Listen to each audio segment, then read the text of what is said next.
गुरुर्ब्रह्मा गुरुर्विष्णु गुरुर्देव महेश्वरा गुरु साक्षात् परब्रह्म तस्मै श्री गुरुवे नमः। प्रणाम भागवत भगवान को प्रणाम। श्री वृंदावन बिहारी लाल की जय। श्री राधा रानी की जय। जय हो भागवत भगवान की जय हो। अध्यात्म तत्व प्रणाम। नवम स्कंदम। ओम नमो भगवते वासुदेवाय नमः। श्री शुकसागर तृतीय स्कंधम मंगलाचरण। या ब्रह्मा वरुणेन्द्र रुद्रमरुद स्तुवन्ते दिव्यैस्तवे वन्दे पदकमुप निपसिदीप गारयन्ति या सामग्रो ध्यानावस्तु तदा गतेन मनसा पश्यन्ति या योगिनो यस्यान्तं न विदु सुरासुराणा गरुणा देवया यतस्मै नमः। अर्थ। ब्रह्मा रुद्र इंद्र वरुण तथा मरुदगण दिव्य स्रोतों द्वारा जिन परमात्मा की स्तुति करते हैं, साम्राज्य के मर्म को जानने वाले ऋषि मुनि अंग पद कर्म और उपनिषदों के सहित वेदों के द्वारा जिन परमात्मा का गायन करते रहते हैं, योगी जन ध्यान के द्वारा चित्त को स्थिर करके जिनका दर्शन करते रहते हैं, इतना सब कुछ करने पर भी देवता असुर तथा अन्य कोई भी जिनके वास्तविक स्वरूप का पूर्ण ज्ञान प्राप्त करने में असमर्थ हैं, उन स्वयं प्रकाशवान परमेश्वर को नमस्कार। प्रथम अध्याय। श्री सुखदेव जी का भगवान के विराट रूप का दर्शन करना। दोहा। विराट रूप और ध्यान विधि कही सुकन्या समुझाए सुनत परीक्षत चित सो मुनि चरणन सिरनाए। श्री सुखदेव जी बोले, हे राजन परीक्षत, तुमने यह अति उत्तम उपाय प्रश्न किया है, तो इससे तुम्हारे कल्याण के साथ साथ दूसरों का कल्याण भी अवश्य होगा। तुम्हारा यह प्रश्न श्रवण कीर्तन आदि सबसे उत्तम है। इसी कारण हे गजेंद्र, योगी जन तुम्हारे जैसे प्रश्न का अति आदर करते हैं।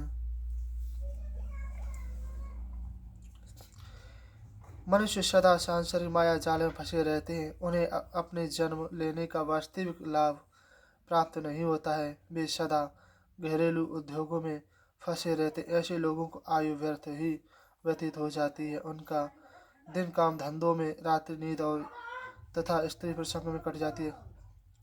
समस्त जीवन हाय हाय और कुटुंब के पालन में व्यतीत हो जाता है। वे अज्ञानी मनुष्य स्त्री पुत्र शरीर धन संपत्ति संबंधी आदि को अपना प्रिय मान बैठते हैं, किंतु वास्तव में ऐसा नहीं है। वे मूर्ख उनमें पागल की भांति रम जाते हैं।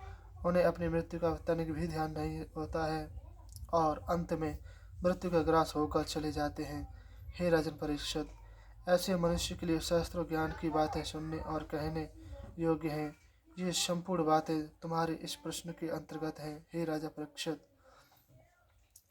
मृत्यु से अभय होने के लिए सर्वशक्तिमान एवं भूतों के स्वामी भगवान श्री कृष्णचंद्र की लीला कथाओं का श्रवण कीर्तन तथा स्मरण मनुष्य को करना चाहिए। यही मनुष्य जीवन सार से युक्त है तथा मनुष्य जन्म लेने का यही एकमात्र सार है कि भक्ति से, ज्ञान से और धर्म से अपने जीवन का ऐसा उत्तम भगवतनिष्ठ बनाने के लिए अंतकाल में मृत्यु के समय भगवान श्री कृष्ण की चंद्र का स्मरण बना रहे। जीवन ग्रहण करने का केवल एकमात्र यही तात्पर्य है। हे राजा परीक्षित, संपूर्ण बड़े बड़े ऋषिवर और मुनीश्वर जिन्हें निर्गुण स्वरूप का प्राप्ति हो चुकी है, वे भी भगवान के श्रवण कीर्तन में निरंतर लीन रहते हैं। मैं तुमको उस उत्तम वेद तुल्य भगवत स्वरूप महापुरुष पुराण को सुनाऊंगा, जिसे मैंने अपने पिता श्री वेद व्यास जी से द्वापर के अंतकाल में श्रवण करके पूर्ण ज्ञान अध्ययन किया था। वह श्रीमद् भागवत महापुराण संपूर्ण वेदों, उपनिषदों और शास्त्रों का सार है। हे राजन, मैं स्वयं निर्गुण रूप भगवान की ही उपासना करता हूँ, किंतु फिर भी भगवान श्री कृष्णचंद्र की अमृत रूपी लीलाओं ने मेरे चित्त को बलपूर्वक अपनी ओर खींच लिया है। इसी कारण से मैंने इस उत्तम महापुराण का सांगोपांग अध्ययन किया है। हे परीक्षित,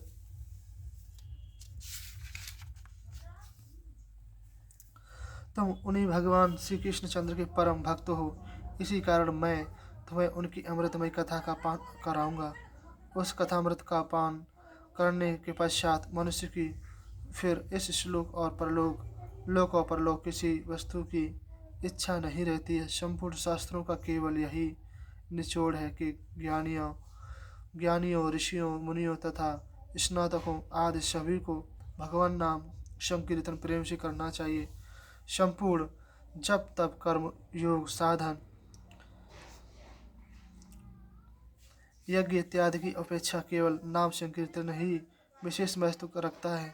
हे परीक्षित, अज्ञानवश मनुष्य अपनी आयु को व्यर्थ की बातों में व्यतीत कर देता है। उस आयु में उसे कोई भी लाभ नहीं है।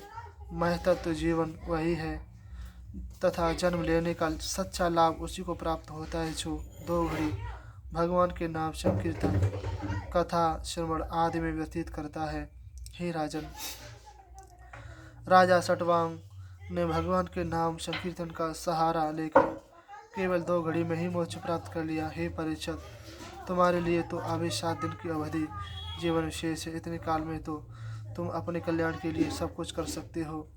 मनुष्य के आने के पर भयभीत तथा व्याकुल नहीं होना चाहिए। जब उस समय अपने ज्ञान के वैराग्य लेकर संपूर्ण ममता को दूर कर देना चाहिए। घर से बाहर निकलकर पवित्र तीर्थ स्थान करें और उत्तम एकांत स्थान में विधिवत आसन लगावें। इसके पश्चात भगवान के ओम 3 मात्राओं वाले प्रणव का अपने मन ही मन जाप करें। यह प्राणवायु तथा मन को वश में करने का उत्तम उपाय है। अपनी इंद्रियों को वश में करके उन्हें सांसारिक विषय वासनाओं से हटा लेना चाहिए। चंचल मन को दीपक की लौ के समान स्थिर कर देना चाहिए। यदि वह इधर उधर दौड़े तो उसे बुद्धि द्वारा रोक लेना चाहिए। तत्पश्चात चित्त को स्थिर करके भगवान के स्वरूप में से किसी एक अंग का ध्यान करना चाहिए। इसी प्रकार भगवान के एक एक अंग का ध्यान कर उनके संपूर्ण विश्व स्वरूप में मन को लीन कर देना चाहिए। फिर किसी भी विषय वासना का चिंतन न करते हुए उसी में तल्लीन रहना चाहिए। जब इस प्रकार ध्यान करते करते मन भगवत प्रेम के आनंद में पूर्ण भर जाता है, तब उसे एक अनोखे आनंद का अनुभव होने लगता है। फिर उसका चित्त वहाँ से हटने को नहीं करता है। यदि भगवान ध्यान के समय यह मूढ़ मन रजोगुण और तमोगुण के कारण स्थिर न रहे तो साधक को व्याकुलता न होना चाहिए और धीरे धीरे धैर्य के साथ उसे अपने वश में करने का उपाय करना चाहिए। उसको अपनी धारणा लगाए रखना चाहिए। उसी योग धारणा से योगी को भगवान के दर्शन हृदय में हो जाते हैं। उसी योग धारणा से योगी को भगवान के दर्शन हृदय में हो जाते हैं और उसे उनकी भक्ति प्राप्त हो जाती है। राजा परीक्षित ने कहा, हे भगवान, मनुष्य के अज्ञान रूपी मैल को शीघ्र ही दूर करने वाली कौन सी धारणा है? वह धारणा किस में की जाती है और उसके करने का क्या उपाय है? श्री सुखदेव जी कहने लगे, हे राजा परीक्षित, योग साधन करने वाले साधक को प्रथम अपने हृदय को, अपने शरीर को वश में करने के लिए आसन की आवश्यकता होती है और फिर अपनी क्रिया शक्ति को वश में करने के लिए प्राणायाम का साधन करना चाहिए और उसी के साथ संपूर्ण विषय कामनाओं की इच्छाओं के त्याग कर मन आदि इंद्रियों को अपने नियंत्रण में करना चाहिए। तत्पश्चात अपने मन को ज्ञान के द्वारा समझा बुझाकर चारों तरफ से इस प्रकार समेट लेना चाहिए जैसे कश्यप अपने सिर पैर आदि को समेट कर एक हो जाता है। तब मन को भगवान के स्थल में लगा देना चाहिए। वह साधक भगवान के विराट स्वरूप का ध्यान करें और यह समझे कि संपूर्ण दृष्टि सृष्टि संपूर्ण तत्व जल वायु अग्नि आकाश पृथ्वी अहंकार महत्व और प्रकृति इन 7 पदों से निर्मित यह संपूर्ण ब्रह्मांड विराट भगवान का ही शरीर है। वह इन सब को धारण किए हुए है। तत्वज्ञानी पुरुष विराट भगवान के स्वरूप का वर्णन इस प्रकार करते हैं। पाताल विराट भगवान के तलवे, रसातल उनके पंजे और पैर की तलवा, महातल उनकी एड़ी की ऊपर की गांठें, उनके पैर की पिंडली, तलातल उनके दोनों घुटने, सुतल और उनकी दोनों जांघें, वितल और अतल तथा उनका पेड़ू भूलोक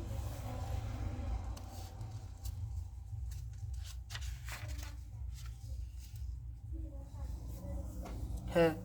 हे परीक्षित, उनकी नाभि रूपी सरोवर को आकाश मानते हैं। उन विराट भगवान की छाती को स्वर्ग, कंठ को महलोक और मुखारविंद को जललोक तथा मस्तक को तपलोक योगीजन मानते हैं। उन सहस्त्र शीर्ष भगवान का सिर ही सत्यलोक माना जाता है। संपूर्ण देवता उनकी वायु हैं, बाहु हैं, दिशाएं, कान तथा शब्द सुनने की इंद्रिय हैं। दोनों अश्विनी कुमार उनकी नासिका छिद्र तथा ग्रंथ सूंघने वाली इंद्रिय है। अग्नि उनका मुख है, अंतरिक्ष नेत्र है, सूर्य इन दोनों की ज्योति है। उनकी पलकें दिन और रात्रि है। ब्रह्मलोक उनका भूविलास है। तालु जल और जिंगारस है। भगवान का मस्तक वेद है और दाढ़ी यम है। स्नेह दांत है तथा उनकी मधुर मुस्कान जगत को मोहित करने वाली माया है। ऊपर का ओठ लज्जा तथा नीचे का ओठ लोभ है और उनके स्तन धर्म और पीठ अधर्म है। उनकी मूत्रेंद्रिय प्रजापति ब्रह्मा है। अंडकोश मित्रा वरुण तथा कोक समुद्र है। उनकी हड्डियां पर्वत है तथा उनकी नाड़ियां नदियां हैं। वृक्ष उन विराट भगवान के रूम है और यह वायु विराट भगवान का क्रीड़ा स्थल है। हे राजन, उनके केश बादल हैं। संध्या उनका वस्त्र है।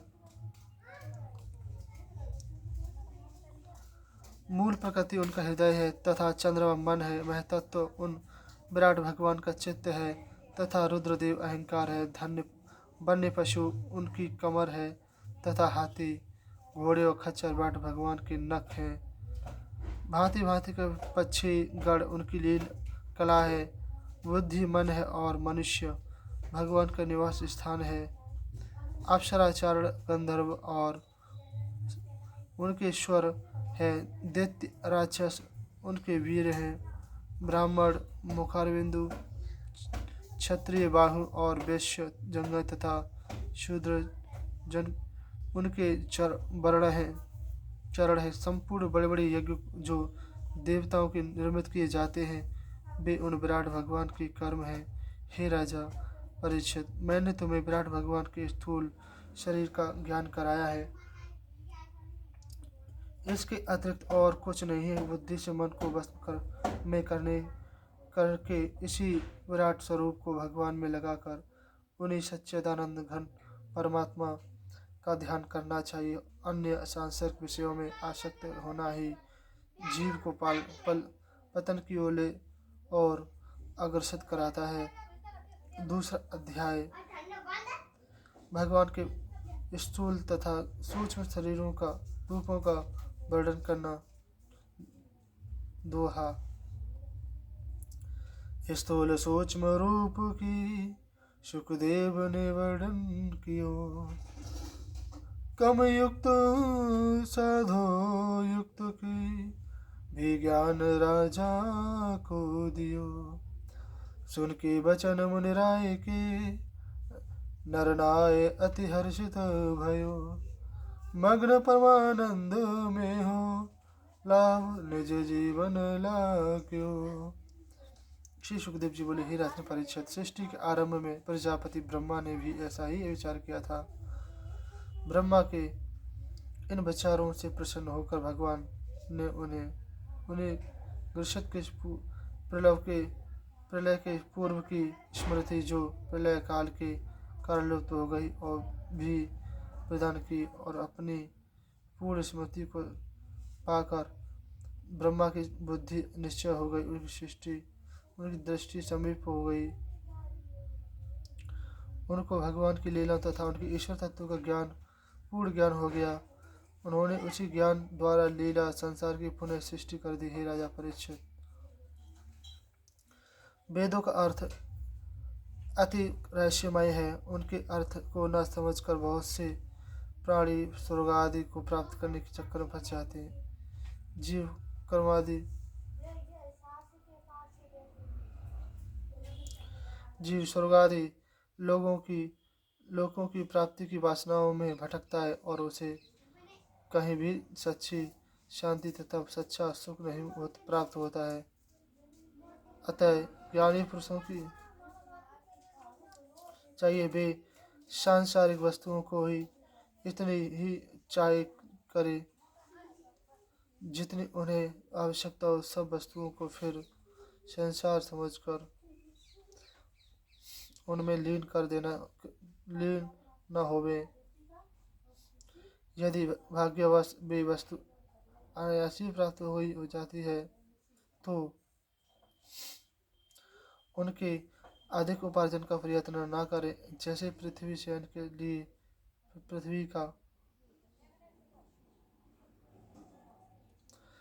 के लिए मिलती है, जो पलंग प्राप्ति का प्रयत्न न करें और बजाय सिर के नीचे लगाने के लिए रात और तकिया की कोई आवश्यकता नहीं। जब अंजलि से बर्तन का काम चल जाता है, जब बर्तन जुटाने की आवश्यकता नहीं होती।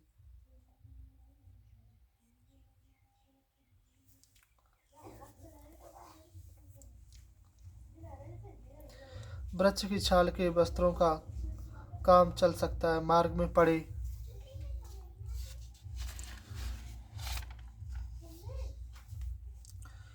हुए चिथड़ों से काम चल सकता है। वृक्षों की फल फूल पत्तों से भूख दूर हो जाती है। जल पीने के लिए नदियां हैं, रहने के लिए गुफाएं विद्यमान हैं। तब महल बनाने की क्या आवश्यकता है। जब भगवान अपनी शरण में आए हुए को रक्षा करते हैं, तब किसी भी तनिक के पास अपनी रक्षा का याचना करने की आवश्यकता नहीं है। इस प्रकार विचार करके संपूर्ण विषय भोगों से चिदा को हटा लेना चाहिए और व्यर्थ की वस्तुएं संकलन करने में अपने समय को नष्ट ना करके भगवत भजन में चित्त को लगा देना चाहिए। हे बेटा, हे राजा परीक्षित, अब मैं तुम्हें भगवान के स्थूल और सूक्ष्म शरीर स्वरूप की धारणा बताता हूँ। बहुत बहुत से साधक लोग अपने हृदयाकाश में भगवान के स्वरूप का चिंतन इस प्रकार करते हैं कि भगवान चार भुजा धारण किए हुए हैं, जिनमें शंख चक्र गदा पहिया है। उनके मुख पर मंद मंद मुस्कान झलक रही है। कमल पत्र वेल नेत्र है, कमल पुष्प के समान पीला वस्त्र पहने हुए हैं। विशाल भुज दंडों में रत्न जटित बाजूबंद है। सिर पर अति सुंदर रत्न जटित मुकुट शोभायमान। कानों में कुंड तथा कंठ में कौस्तुभ मणि और वक्ष स्थल पर श्रीवस्त्र का चिन्ह तथा परमाला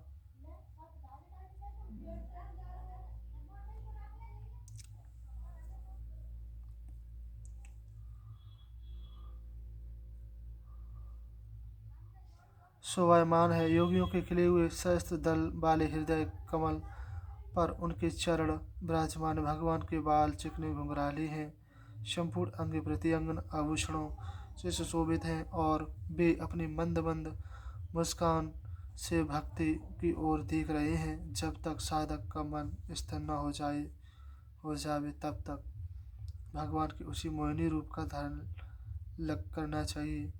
साधक को ज्यों का त्यों बुद्धि तथा मन भगवान के एक एक अंग का ठीक ठीक ध्यान होने लगे, तब तक वह अन्य नित्य नियम से इसी प्रकार भगवान के स्थूल शरीर का चिंतन करना चाहिए, करता रहे। भगवान दृष्टाएं और उन्हीं के कारण सगुण और निर्गुण रूप हैं। हे राजा परीक्षित, जब योगी अपने शरीर को त्यागना चाहे तब देश का कोई विचार नहीं करे, सुख के साथ एक आसन में बैठकर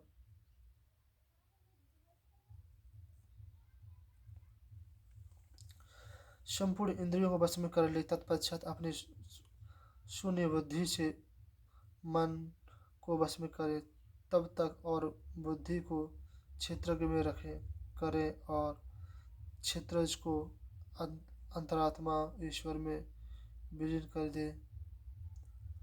इस प्रकार परमात्मा में विलीन होकर साधक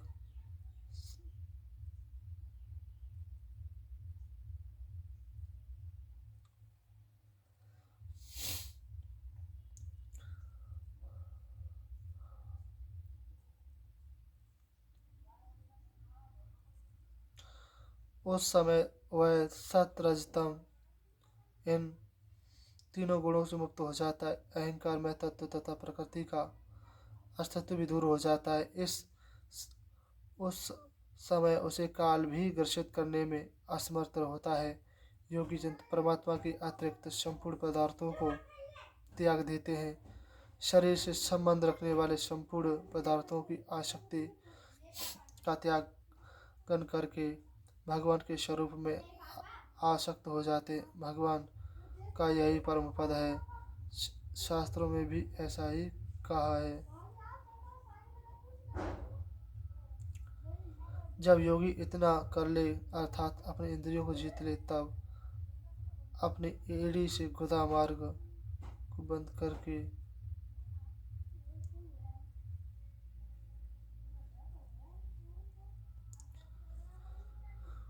फिर उस वायु को शनि शनि तामिल मूल अर्थात विशुद्ध चक्र के अगले भाग में चढ़ाए। इसके पीछे दोनों आँख, दोनों कान,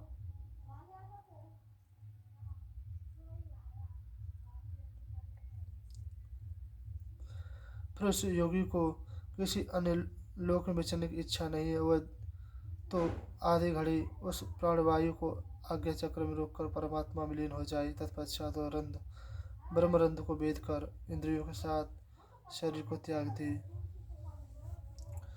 हे राजा परीक्षित, यदि उस योगी की इच्छा किसी लोक में विचरण करने की है तो मन सहित इंद्रियों को साथ लेकर शरीर को त्याग देना चाहिए।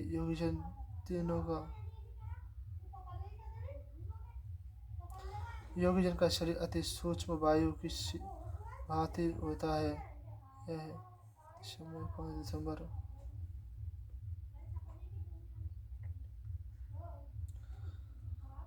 योगजन का शरीर अति सूक्ष्म वायु की भांति होता है और वह सर्वत्र जा सकता है। तपस्या, योग, विद्या और समाधि के द्वारा वह योगी सर्वत्र विचरण करता रहता है। इसमें कर्म बंधन के द्वारा ही प्राणी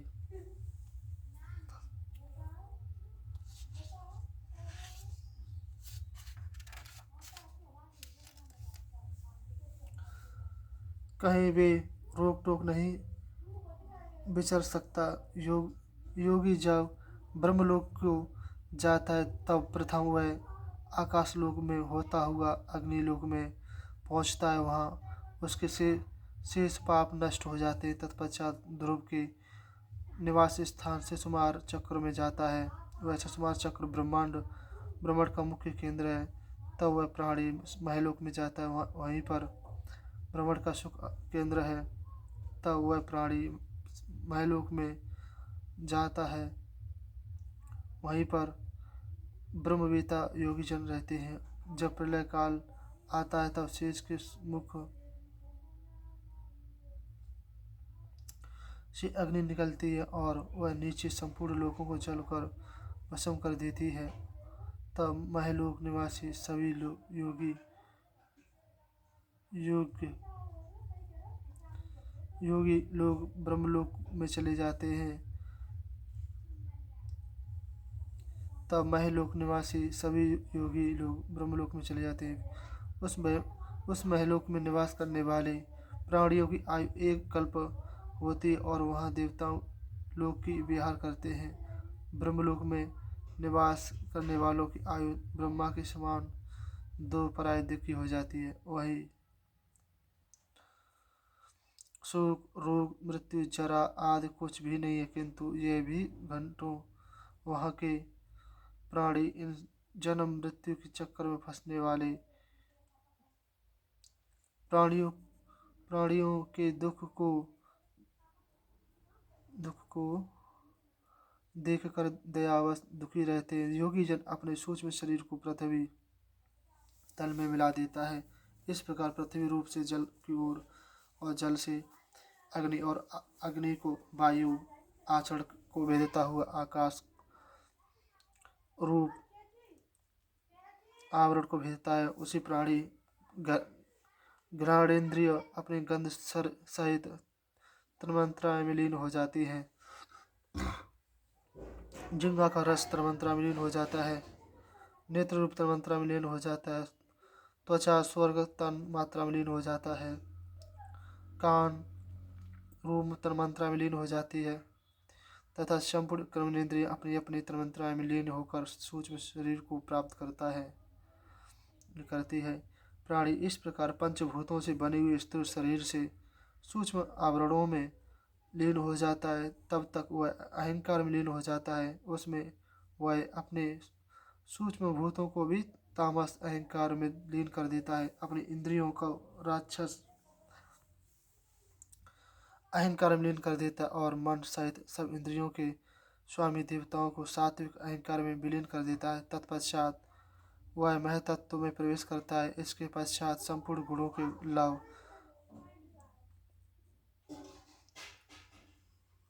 लव स्थान प्रकृति में लय हो जाते हैं।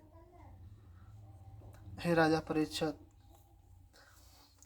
महाप्रलय काल में प्रकृति आवरण भी लय हो जाता है, किंतु योगी जन परमानंद में मग्न होकर आनंद स्वरूप ईश्वर में लीन हो जाते हैं। उन्हें इस संसार में आने की आवश्यकता नहीं होती है। हे राजन परीक्षित, इसी से ज्ञानेंद्रिय तथा वेदों ने सदो मुक्ति और कर्म मुक्ति कही है। और जो प्राणी सांसारिक विषय भोगों में लीन है, उनको भगवान की प्राप्ति अतिरिक्त और कोई कल्याणमय उपाय नहीं है। प्रजापति ब्रह्मा के संपूर्ण वेदों को बड़े ध्यान से पढ़ने के पश्चात यही निश्चय किया कि सच्चिदानंद घर गण परमात्मा के प्रति भक्ति और प्रेम होना ही सर्वोत्तम धर्म है। संपूर्ण प्राणियों तथा भूतों में भगवान की श्री कृष्ण ही आत्मा के रूप में विराजमान है। इसीलिए हे राजा परीक्षित, मनुष्य को सर्वदा सब स्थितियों में अपनी शक्ति के अनुसार भगवान श्री कृष्ण चंद्र की कथाओं का श्रवण, कीर्तन और स्मरण करना चाहिए। उससे विषय वासनाओं के संपूर्ण विषैले मल धुल जाते हैं और भगवान की प्राप्ति हो जाती है। तीसरा अध्याय सुखदेव जी का देव उपासना का वर्णन करना। दोहा। जोय जोय मन में होए कामना, सोय सोय देवन की करे उपासना। सब देवन के देव ईश, उन्हीं के नभाओ अपना शीश। श्री सुखदेव जी बोले, हे राजन परीक्षित, अब मैं तुम्हें अलग अलग कामनाओं को संपूर्ण करने की विधि का वर्णन करता हूँ। जो साधक ब्रह्म तेज चाहता हो उसे बृहस्पति की पूजा करनी चाहिए। जो शक्तिशाली बनने की इच्छा रखता हो वह इंद्र की पूजा करे। जो संतान का इच्छुक हो उसे प्रजापति की पूजा करनी चाहिए। जो शक्तिशाली बनने की इच्छा रखता हो वह इंद्र की पूजा करो। जो संतान की इच्छुक हो उसे प्रजापति की पूजा करनी चाहिए। जिसे लक्ष्मी की इच्छा हो वह माया देवी की पूजा करे। जो तेज का इच्छुक हो वह अग्निदेव की पूजा करे। जो धन चाहता है वह वसुओं की पूजा करे। जो वीरता का इच्छुक हो उसे एकादश रुद्रों की पूजा करनी चाहिए।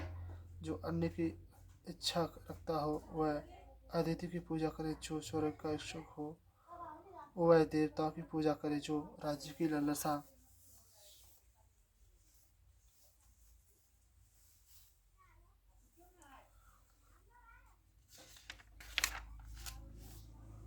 करता हो, उसे विश्व देवों की पूजा करनी चाहिए। प्रजा को वश में करने की इच्छा से वह साध्य देवों की पूजा करनी चाहिए। आयु वृद्धि की कामना से देवों दोनों अश्विनी कुमारों की पूजा करनी चाहिए।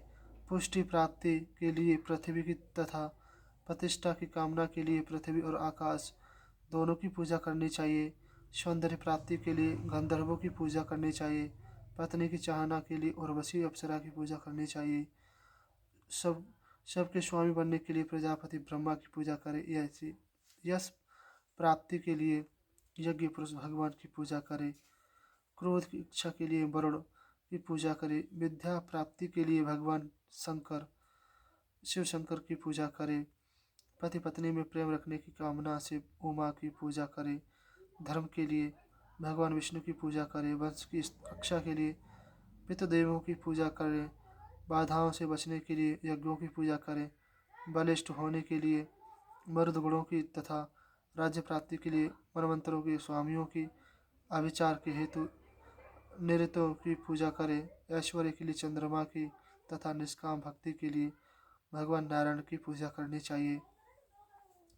जो मोक्ष का अभिलाषी है उसे तो केवल भगवान की ही पूजा करनी चाहिए। संपूर्ण उपासनाओं को अपनी भलाई के लिए भगवान की उपासना से बढ़कर और कोई उपासना नहीं है। भगवान की उपासना करने से उपरोक्त संपूर्ण दिशाओं देवताओं की निधियां स्वयं अनायास ही प्राप्त हो जाती हैं। श्री सुखदेव जी बोले, हे राजन परीक्षित,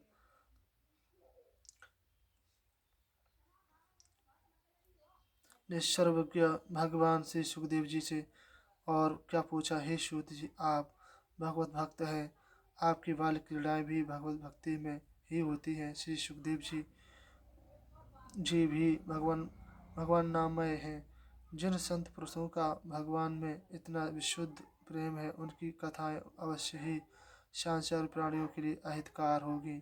जिस मनुष्य ने अपने कानों में भगवान श्री कृष्ण की लीला कथा कभी नहीं सुनी, उस मनुष्य ने बताई पृथ्वी पर भार रूप हो कर कुत्ते शूकर गधे से भी बुरा जन्म व्यतीत किया है। हे सूत जी, जिन कानों में भगवान श्री कृष्ण की कथा नहीं पहुँचे हैं वे विल के सदस्य हैं। जिन्हों ने भगवान का कीर्तन नहीं सुना है, जीवा ने वह मेढक को जीवा के समान है। जो शीर्ष भगवान श्री कृष्ण चंद्र की शरणों में नहीं झुका है वह केवल शरीर के लिए एकमात्र बोझ है। जो हाथ भगवान श्री कृष्ण चंद्र की पूजा में रत नहीं रहते हैं वे आभूषणों से सुसज्जित होते हुए भी बेकार हैं। जो आँखें भगवान श्री कृष्ण चंद्र के दर्शनों के से ही ने वे व्यर्थ हैं। जो भगवान की लीला स्थान तथा तीर्थों में नहीं जाते वे वृक्षों से भी अधिक गए बीते हैं। जिन पापात्मा मनुष्य ने भगवान की ब्रज भूमि तथा उनके भक्तों की चरणों की धूलि अपने सिर पर धारण नहीं की है वह जीवित होते हुए भी मरे के समान है। जिसने कभी तुलसी की सुगंध प्राप्त नहीं की है, जिसने भगवान की मंगलमय कथाओं का श्रवण कीर्तन नहीं किया है, उसका हृदय वज्र के समान है। भगवत कथा श्रवण के समय उनकी समय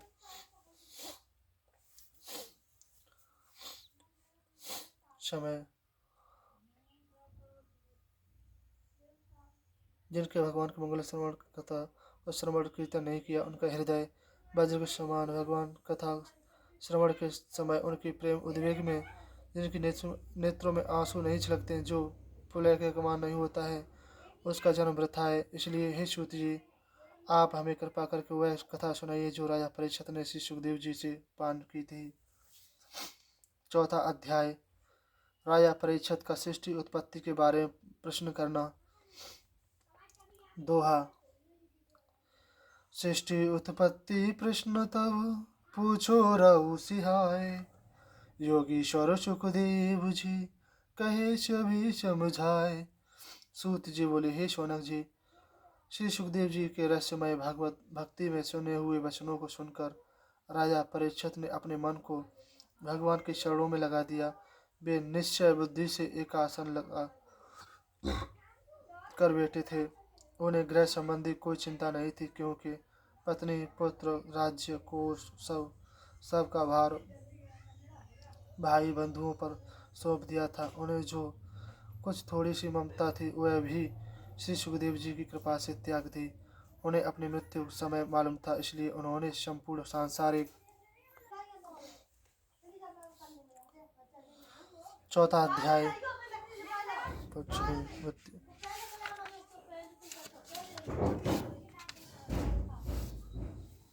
विषय वासनाओं से मोह हटा लिया था। इस प्रकार विशुद्ध बुद्धि वाले राजा परीक्षित ने श्री सुखदेव जी से पूछा, हे भगवान, आप भगवान के तत्व को ज्ञाता हैं, सर्वज्ञ और जीवात पवित्र आत्मा है। आपके मुखारविंद से ज्यों ज्यों मैं भगवान की कथा श्रवण करता जाता हूँ, त्यों त्यों मेरे ही संपूर्ण पाप और अज्ञान दूर होते जाते हैं। अब यह जानना चाहता हूँ कि भगवान नारायण सृष्टि की रचना किस प्रकार करते हैं, वे किस प्रकार की रक्षा और संचार करते हैं, संहार करते हैं। परमात्मा जिस प्रकार अपनी सृष्टि को रचकर उसके साथ क्रीड़ा करते हैं, अनंत शक्तिशाली भगवान किस प्रकार इन ब्रह्मांडों को रचते हैं और किस प्रकार उन्हें नष्ट कर देते हैं। भगवान केवल एक होते हुए भी इस अनेक रूप वाली सृष्टि को किस प्रकार रचते हैं। इसलिए हे मनीश्वर, मेरे इस संदेह को दूर कीजिए। सूत जी बोले, हे शौनकादिक ऋषियों, राजा परीक्षित के ऐसे मूढ़ वचन को सुनकर श्री सुखदेव जी इस प्रकार बोले, मैं उन परम पुरुष भगवान के चरणों बिंदुओं में बारंबार प्रणाम करता हूँ, जो इस सृष्टि की उत्पत्ति, स्थिति और लय करने के हेतु सत्वगुण, रजोगुण एवं तमोगुण रूपणी अपनी तीनों शक्तियों को ध्यान करके ब्रह्मा, विष्णु और शंकर का स्वरूप प्रकट करते हैं। वे भगवान संपूर्ण चल और अचल जीवों के हृदय में विद्यमान रहते हैं, जिन्हें प्राणी अपनी बुद्धि से भी नहीं पहचान सकता।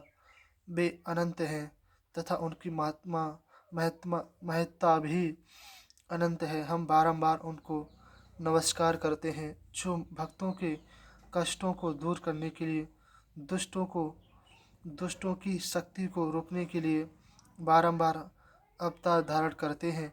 ऐसे परम ऐश्वर्यशाली भगवान श्री कृष्णचंद्र, जो सर्वदा अपने गोलोक धाम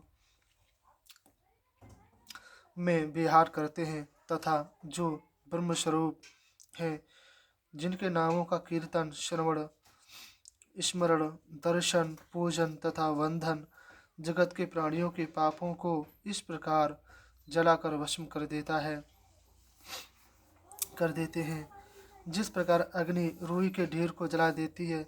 ज्ञानी जन जिनके चरणों का आश्रय लेकर इस लोक और परलोक की आसक्ति को अपने हृदय से हटाकर अनायास ही ब्रह्मपद को प्राप्त करते हैं, मैं उन भगवान श्री कृष्णचंद्र को कोटि कोटि प्रणाम करता हूँ। बड़े बड़े तपस्वी मनुष्य भी, योगी, मंत्रवेता, ब्रह्मचारी, सदाचारी, यज्ञ करने वाले,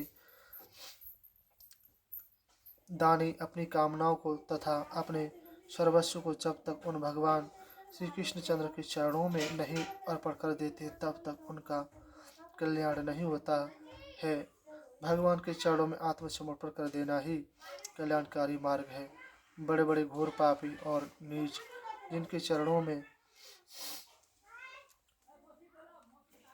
आने से महज सहज ही मोक्ष को प्राप्त कर चुके हैं, उन्हीं भगवान को मेरा बारंबार नमस्कार।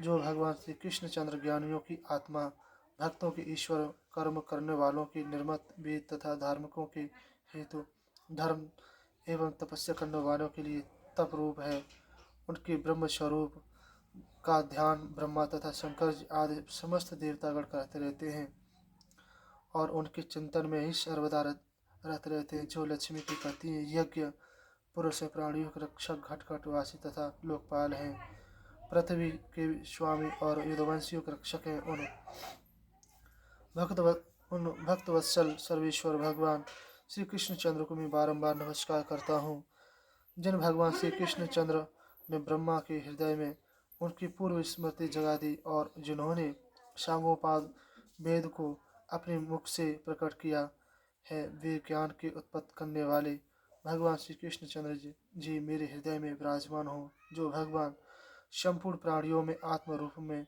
से विराजमान होकर पांच ज्ञानेंद्रियों, पांच कर्मेंद्रिय तथा पांच प्राणवायु और एक एक मन 16 कलाओं के द्वारा भोगते हैं। वे ही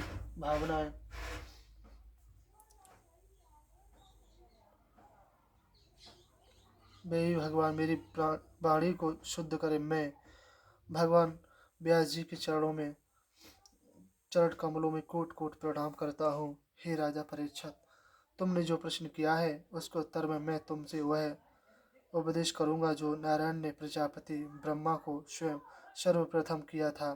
यद्यपि प्रजापति ब्रह्मा संपूर्ण वेदों के ज्ञाता हैं, किंतु फिर भी वह उपदेश के लिए अति आवश्यक था। उस उपदेश को ब्रह्मा जी ने नारद जी को सुनाया था।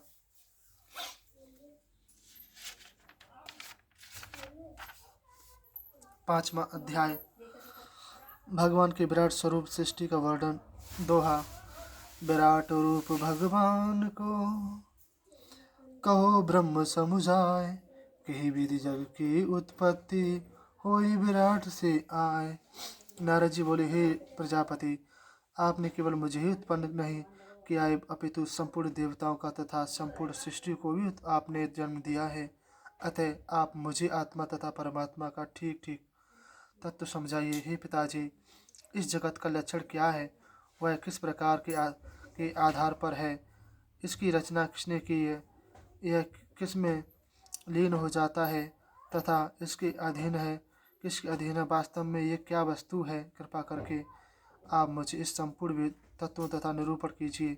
आप सर्वज्ञ हैं, सबके स्वामी हैं। यह संसार हथेली रखे हुए आंवले के समान आपके लिए है। हे पिताजी, आपको यह ज्ञान कहाँ से प्राप्त हुआ है? आप किस प्रकार से अपनी माया से उत्पन्न किए हुए पंचभूतों द्वारा संपूर्ण जगत की सृष्टि करते हो? इस जगत को उत्पन्न करने पर भी आप में कोई विकार उत्पन्न नहीं होता है। आप सृष्टि के रचयिता होते हुए भी फिर आप किसकी तपस्या करते हैं? आपसे भी बड़ा कौन है? इस तत्व को आप ठीक ठीक समझाइए।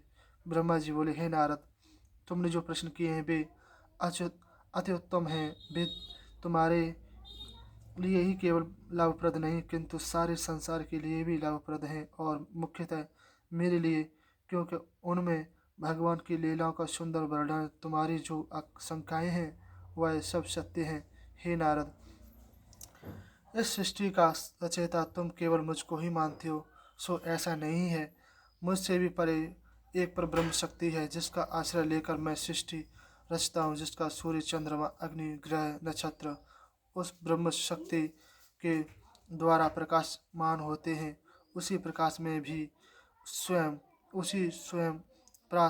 प्रकाश भगवान के प्रकाश से शक्ति संपन्न होकर इस संसार को रचता हूँ। लोग उसी भगवान की माया से मोहित होकर मुझे ही सृष्टिकर्ता मानते, किंतु ऐसा नहीं है। मैं भी उन्हीं के अधीन रहता हूँ और उन्हीं की प्रेरणा से इस सृष्टि को रचता हूँ।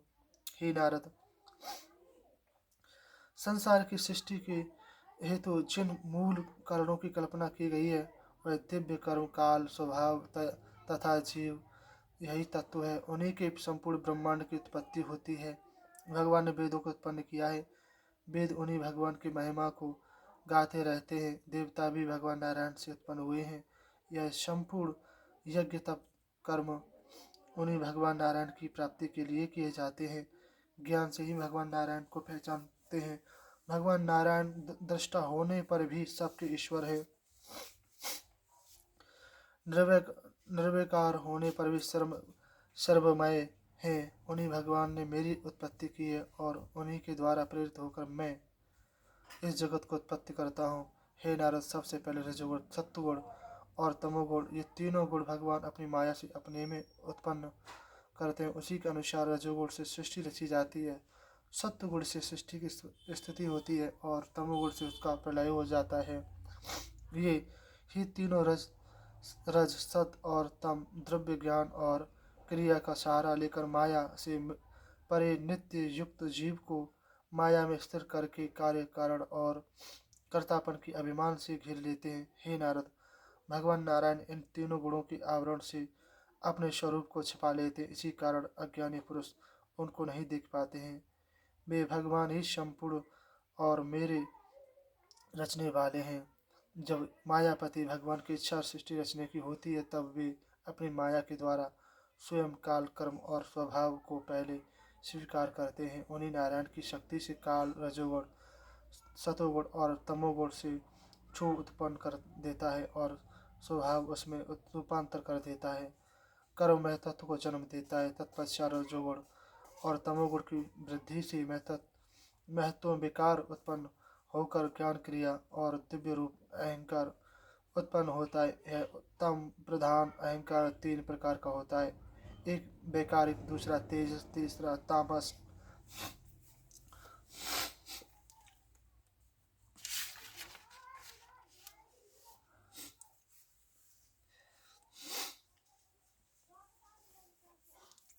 क्रमश ज्ञान शक्ति, क्रिया शक्ति तथा दिव्य शक्ति होती है।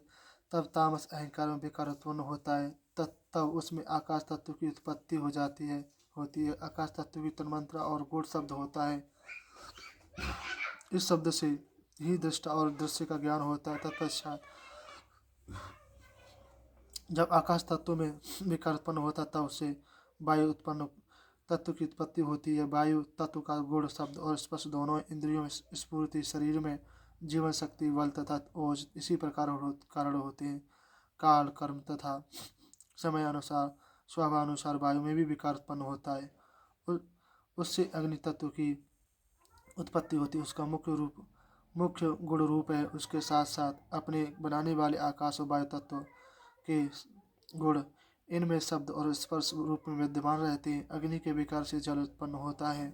इसका मुख्य गुण रस है तथा इसके स्पर्श करने वाले आकाश, वायु और तेज के भी गुण शब्द और स्पर्श और रूप इसमें विद्यमान है। जल के विकार से पृथ्वी की उत्पत्ति होती है। इसका मुख्य गुण गंध है तथा इसके गुण तत्वों के कारण इस शब्द, स्पर्श, रूप तथा रस ये भी इसमें विद्यमान रहते। इस प्रकार प्रत्येक तत्व में उसका मुख्य गुण तथा उसको संपन्न करने वाले तत्वों का गुण उनमें विद्यमान रहता है। वैकारिक अहंकार से मन तथा इंद्रियों के अधिष्ठान 10 देवताओं की उत्पत्ति होती है, जिनके नाम इस प्रकार हैं: दिशा, वायु, सूर्य, वरुण, अश्विनी कुमार, अग्नि, इंद्र, विष्णु, पितृ तथा प्रजापति। तेजस के अहंकार में जब विकार उत्पन्न होता है, तो उसमें 5 ज्ञानेंद्रियां, 5 श्रोत्र, त्वचा, घ्राण, नेत्र तथा जिह्वा उत्पन्न होती तथा 5 कर्मेंद्रियां, मुख, हाथ, पाद, मूत्रेंद्रिय तथा गुदा की सृष्टि होती है। तेज अहंकार से ही बुद्धि और प्राण की उत्पत्ति होती है। हे नारद, जिस समय यह संपूर्ण तत्व अलग अलग थे, तब ये सृष्टि रचना नहीं कर सकते थे और न शरीर की रचना कर सकते हैं। तब परमात्मा ने अपनी शक्ति के द्वारा प्रेरित करके इनको परस्पर मिला दिया। तब इन तत्वों ने कार्य कारण और स्वभाव स्वीकार करके इस संपूर्ण विश्व की रचना की। अब थोड़ा बचा हुआ अध्याय कल पढ़े कर दे। उसी को ब्रह्मांड कहते हैं। इस ब्रह्मांड रूपी अंडा एक सहस्त्र वर्ष तक जल में स्थिर रहा। फिर कालवश स्वभाव को तोड़कर विराट भगवान निकले, जिनकी जंगा, चरण, भुजाएं, नेत्र, मुख तथा सिंह सहस्त्रों में ज्ञानी वश उपासना के हेतु संपूर्ण लोकों का स्थिति उन्हीं के विराट भगवान को मानते हैं। उन्हीं कोटि भाग से नीचे और अंगों में सप्त पाताल तथा ऊपर के अंगों में सप्त स्वर्गों की कल्पना करते हैं। इन विराट भगवान का मुख्य ब्राह्मण, क्षत्रिय, भुजाएं और वैश्य और पैर शूद्र माने जाते हैं। नाभि से भूलोक, हृदय में स्वर्गलोक, वक्षस्थल महलोक, कंठ में जनलोक और दोनों स्थानों में तपलोक, तप मस्तक में सत्यलोक की स्थिति है। कट में अतल कट, उरुओं में वितल, घुटनों में सुतल, जांघों में तरातल, एड़ी की गांठ महातल, पंजों में रसातल तला तथा तलवाओं में पाताल लोक की स्थिति मानी जाती है। विराट भगवान संपूर्ण अंगों से लोगों की स्थिति है। 6वां अध्याय कल पढ़े।